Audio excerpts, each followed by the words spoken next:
Hey guys, oh my gosh, I'm so thrilled. I don't even have time or honestly the attention span to make a full video right now.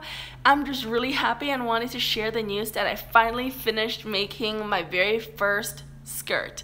It is a wrap skirt. I'll show you the basics real quick of how I made it, but first let me show you the finished product.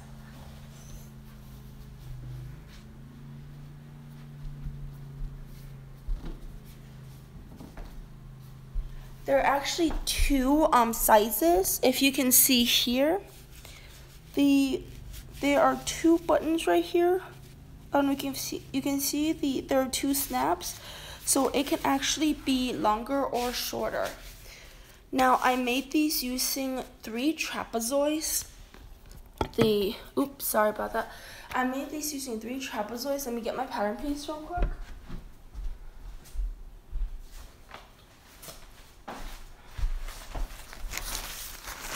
So very simple.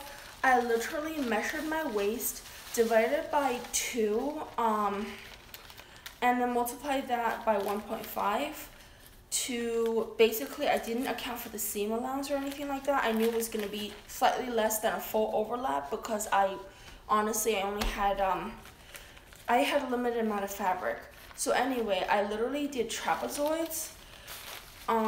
About half of my waist circumference on top, and the bottom I used the math of literally my full amount of fabric, which was 55 inches, minus the half of a waist size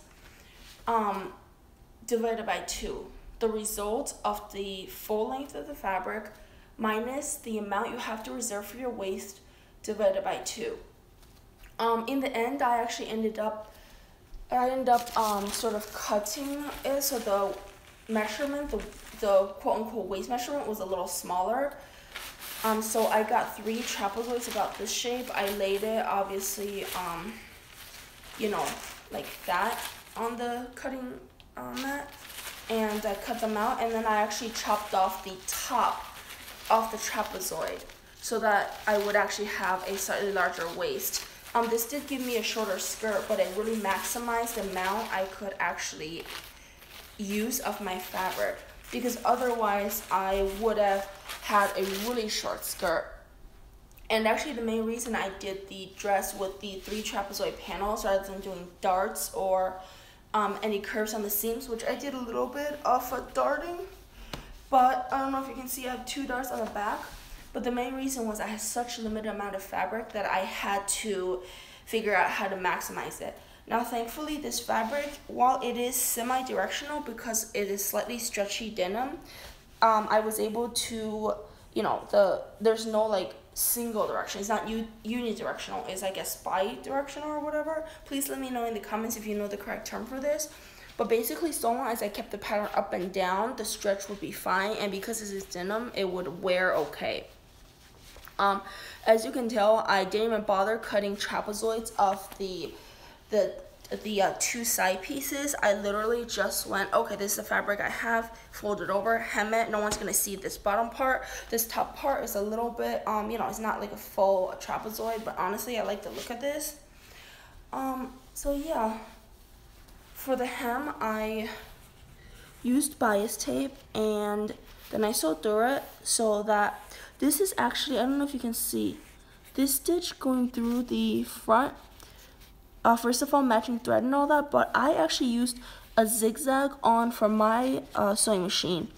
It's 1, so I used a zigzag with a pretty long stitch length, relatively, and a 1 for the width, so there's just a tiny bit of stretch left.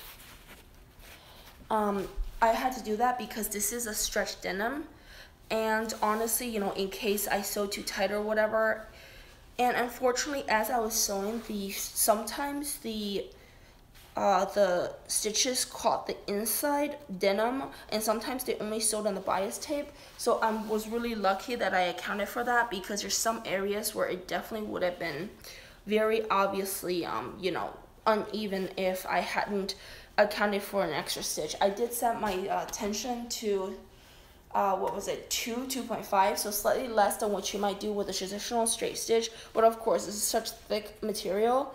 If you were sewing through 2 layers of denim and 2 layers of, you know, cotton fabric, you really wouldn't set your tension to higher either, right? Let me know if there's a better way I should have done this. For the closure, I also, in addition to the snap buttons, which are, you know, for peace of mind than anything else, that they don't fall off, I have this ribbon here. Yeah, it's literally just store-bought Grosgrain ribbon. Grosgrain ribbon.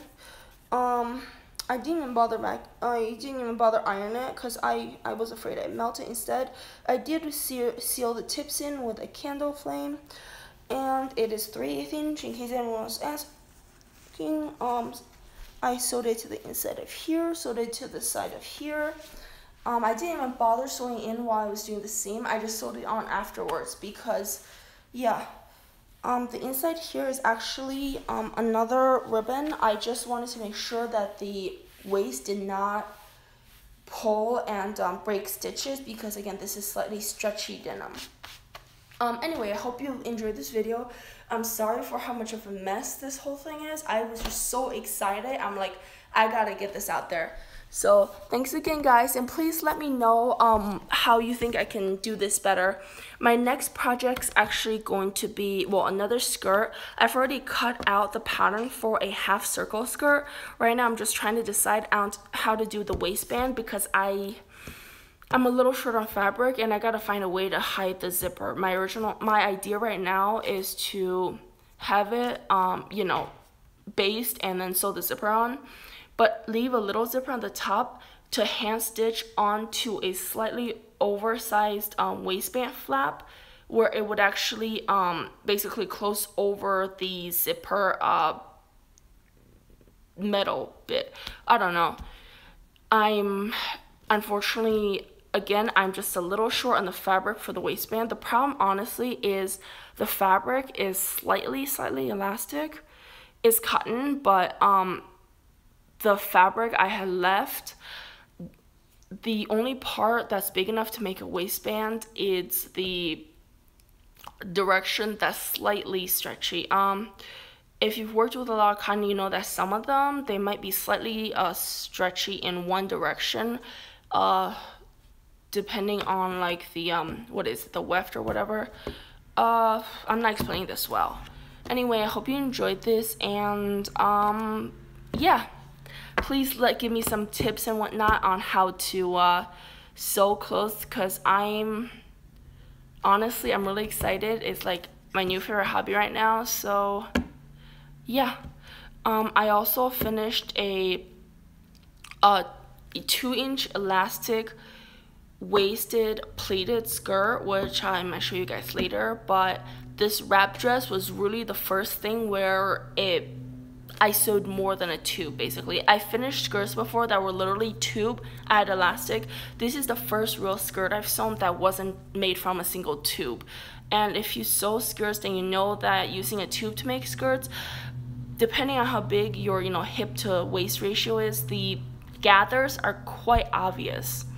Anyway, please like and subscribe and totally give me tips on how to make skirts, and I want to do dresses in the future. So thanks.